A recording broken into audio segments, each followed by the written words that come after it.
수능 영어에서 문항별로 어떤 유형들이 존재하는지 한번 분석을 해보도록 하겠습니다. 제가 크게 5가지 묶음으로 문제 유형을 나눠보았습니다.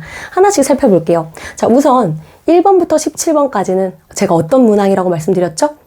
네, 우리가 20여 분 동안 듣게 되는 듣기 문항이 되겠습니다. 자, 두 번째 18번에서 28번을 제가 한꺼번에 묶어보았습니다. 자, 일단 18번부터요. 목적을 묻는 유형이 있습니다. 다음 글의 목적을 찾아라 라는 거죠. 그리고 그 다음 학생들이 다소 쉬워하는 유형입니다. 심경에 관한 거예요. 글쓴이가 이 글에서 어떠한 감정을 갖고 있는지 물어보는 문제입니다. 단순히 감정을 물어볼 수도 있고 글의 초반과 후반에 달라지는 심경의 변화를 물어볼 수도 있습니다. 그리고 글의 주제, 글의 핵심을 찾는 유형도 있어요. 그래서 무슨 말을 하고자 하는지 정확하게 집어내라는 거죠. 그리고 학생들이 다소 어려워하는 유형인 글의 특정 문장의 함축된 의미를 찾아라 라는 유형도 있습니다. 이 문장도 학생들이 좀 어려워하는 그런 유형에 속합니다. 자, 그 다음에 위에서 말한 주제와 좀 유사한 유형이 하나 있는데요. 글의 요지, 그래서 말하고자 하는 바를 찾는 그런 문항이 있습니다. 주제와 굉장히 비슷하죠. 글의 핵심을 아셔야 하는 거예요. 그리고 글쓴이가 말하고자 하는 바, 즉 이것도 역시 요지, 제목 혹은 주제와 관련이 있는데요. 글쓴이의 주장을 찾는 게 있습니다. 그리고 방금 제가 이야기한 것처럼 제목을 찾는 문제, 글의 제목을 여러분이 유추해서 찾아내는 문제가 있습니다. 역시 주제를 알면, 글의 핵심을 알면 이 제목도 찾을 수 있게 되는 겁니다. 그리고 이미지화되어 있는 도표가 나타나요. 그래서 여러분이 그 도표의 내용을 제대로 읽을 수 있는가를 살펴보는 그런 문항이 나옵니다. 그 다음에는 글의 내용과 일치하지 않는 것은, 즉 내용 일치를 묻는 문항이 나와요. 글의 내용을 한 줄 한 줄 살펴보면서 잘못 이야기하고 있는 걸 찾으셔야 되는 거죠. 그리고 두 문항으로 구성되어 있는 안내문 유형이 있습니다. 축제를 연다거나 어떠한 행사를 개최한다라는 포스터 같은 걸 보여주고 여러분이 그 안내문에 있는 내용을 하나하나 대조해 가면서 틀린 내용을 작성한 걸 고르는 그런 유형이 되겠습니다. 자, 그리고 29번과 30번은요.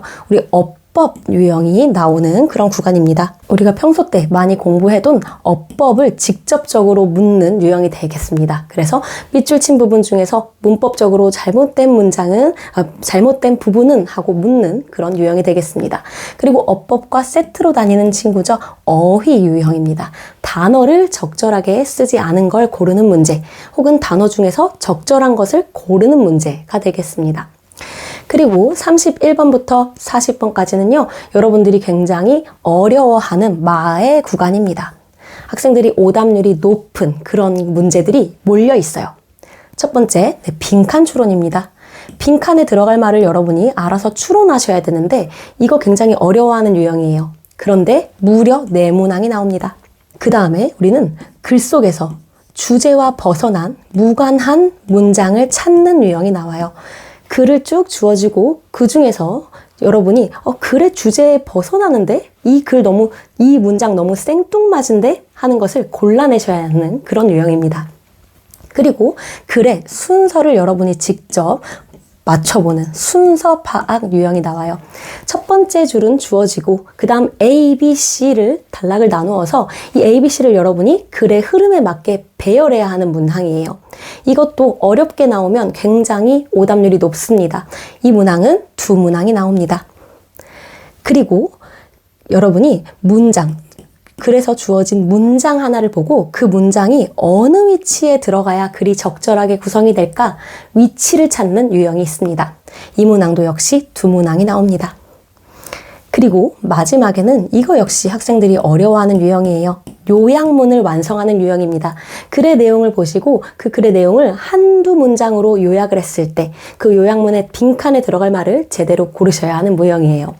자, 이런 유형들은 여러분이 좀 난이도가 높다고 생각을 많이 하시는 부분입니다. 왜냐하면 이 빈칸 추론을 제외한 무관한 문장 찾기, 순서 파악하기, 그리고 문장의 위치 찾기, 요약문 완성하기는 우리 평가원에서 여러분의 쓰기 실력을 파악하고 싶어서, 즉 간접 쓰기를 유도하고 싶어서 만든 유형들이에요. 여러분 영어로 글 쓰는 거 굉장히 어려워하시죠? 그렇기 때문에 이 유형들도 어려워지는 겁니다.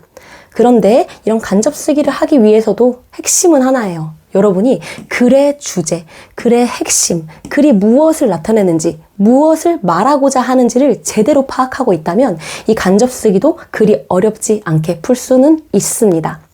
자, 그 다음 우리 마지막 5번째로 제가 묶어놓은 단락을 보도록 하겠습니다. 네, 이 1번에서 45번은요, 우리 시험지의 맨 마지막 페이지를 장식하고 있는 친구들이에요. 여기서는요, 글이 굉장히 길게 나오는 장문 독해가 되겠습니다. 다행히도 글은 굉장히 길지만 문제는 쉬워요. 다소 쉬워요. 글에 제목을 묻는 거. 우리 위에서도 제목을 묻는 것들이 있었지만 여기서는 이제 길게 늘어진 글 속에서 제목을 찾는 거. 그리고 이 안에서 어휘가 잘못 쓰인 걸 찾는 거. 그리고 순서를 파악하는 거. 그리고 지칭. 대명사가 지칭하는 거, 누구를 가리키고 있는지. 이 장문 독해 같은 경우는 스토리가 이어지기 때문에 그 안에서 이 he, she, it과 같은 대명사가 누구를 지칭하는지 찾는 게 나옵니다. 그리고 이것도 다소 쉬운 유형에 속하는데 내용일치가 나와요. 우리 위에서도 내용일치 있었습니다.